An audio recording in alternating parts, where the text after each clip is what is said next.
Assalamualaikum warahmatullahi wabarakatuh. Yang terhormat Bapak Dr. Haji Rusdi Ashirat, Magister Pendidikan, dan Ibu Dr. Trevi Elvira Yuliani, Sarjana Said Magister Pendidikan, selaku dosen pengampu teori belajar dan pembelajaran matematika, berserta teman-teman sekalian. Baiklah, sebelumnya saya akan memperkenalkan diri saya terlebih dahulu. Perkenalkan, nama saya Hilyanti dengan NIM 332017-021. Pada presentasi kali ini, saya akan menjelaskan secara singkat mengenai materi teori belajar Skinner dan cara mengaplikasikannya pada pembelajaran matematika. Selanjutnya, biografi Skinner. B.F. Skinner dilahirkan pada tanggal 20 Maret 1904 di Susquehanna, Pennsylvania, Amerika Serikat.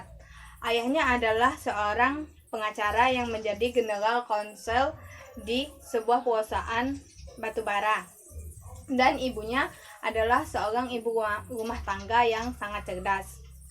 Selanjutnya, pada tahun 1930 dan 1940, Skinner mengembangkan teorinya dengan melakukan eksperimen pengkondisian operan. Pada tahun 1945, Skinner ikut serta dalam sebuah simposium tentang kecenderungan modern dalam psikologi. Skinner menggunakan media ketika proses belajar mengajar berdasarkan prinsip-prinsip yang mengaturnya.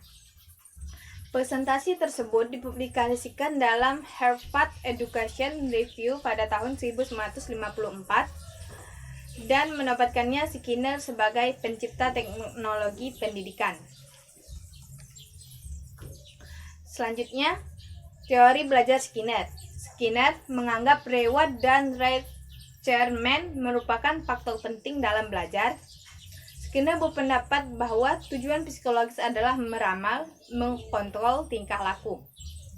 Studi Skinner tentang pembelajaran berpusat pada tingkah laku dan konsekuensi. Menurut Garler, sebagaimana yang dikutip oleh Baharudin dan Nur Cahaya, Skinner mendefinisikan belajar sebagai proses perubahan perilaku. Perubahan perilaku yang dicapai sebagai hasil belajar tersebut melalui proses penguatan perilaku baru yang muncul, yakni operant conditioning. Operant conditioning itu ialah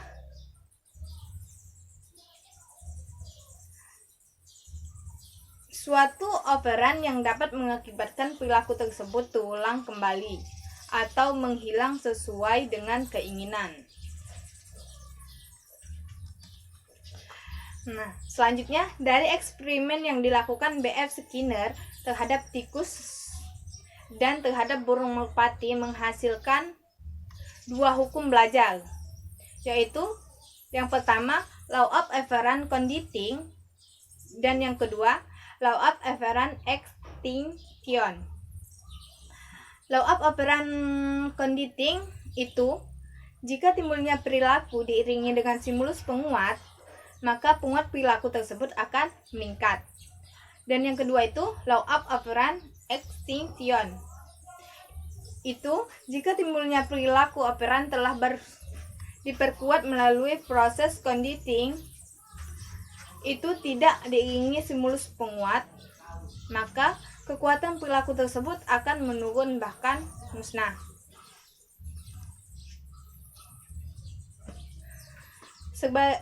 Sebagaimana yang diungkapkan oleh Chi Asri Budiningsih, ada beberapa alasan mengapa Skinner tidak setuju diadakannya hukuman. Yang pertama itu, pengaruh hukuman terhadap perilaku siswa hanya bersifat sementara. Dan yang kedua, dampak fisiologi yang buruk mungkin akan terkondisi bila hukuman berlangsung lama. Dan yang ketiga, hukuman mendorong si terhukum mencari berbagai alasan supaya dia tidak kena hukum. Selanjutnya, Skinner membedakan adanya dua macam respon. Yang pertama itu respon conditioning. atau responden response adalah respon yang diperoleh dari beberapa stimulus yang terdefinisi. Stimulus yang terdefinisi itu menimbulkan respon yang secara relatif tetap. Dan yang kedua, operan conditioning adalah suatu respon terhadap lingkungannya. Respon yang timbul ini diikuti oleh stimulus-stimulus tertentu. Stimulus yang demikian itu disebut penguatan, sebab stimulus-stimulus itu memperkuat respon yang telah dilakukan oleh seseorang tersebut.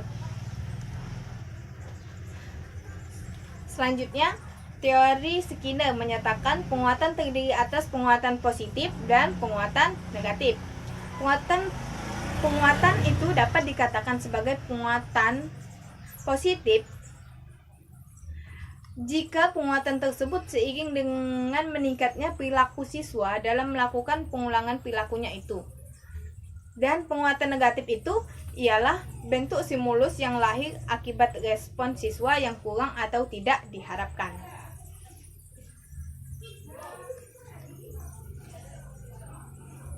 Selanjutnya, cara mengaplikasikan teori Skinner terhadap pembelajaran matematika.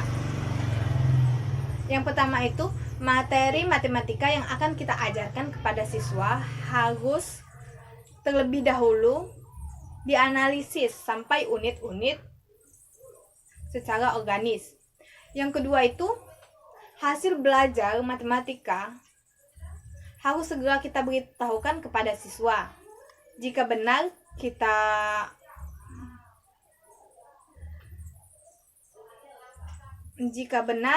kita perkuat, dan jika salah kita betulkan. Di sini maksudnya jika benar kita perkuat. Nah, di sini misalnya ada seorang siswa yang satu bisa menyelesaikan soal yang kita berikan, nah yang satu tidak bisa. Nah, di sini anak yang tidak bisa itu kita arahkan bagaimana dapat menghasilkan nilai yang benar.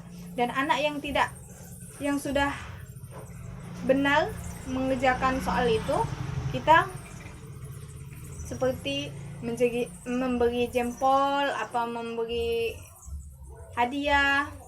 Nah, seperti itu.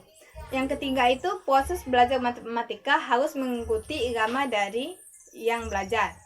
Dan yang keempat, materi pelajaran matematika digunakan sistem modul. Kenapa digunakan sistem modul?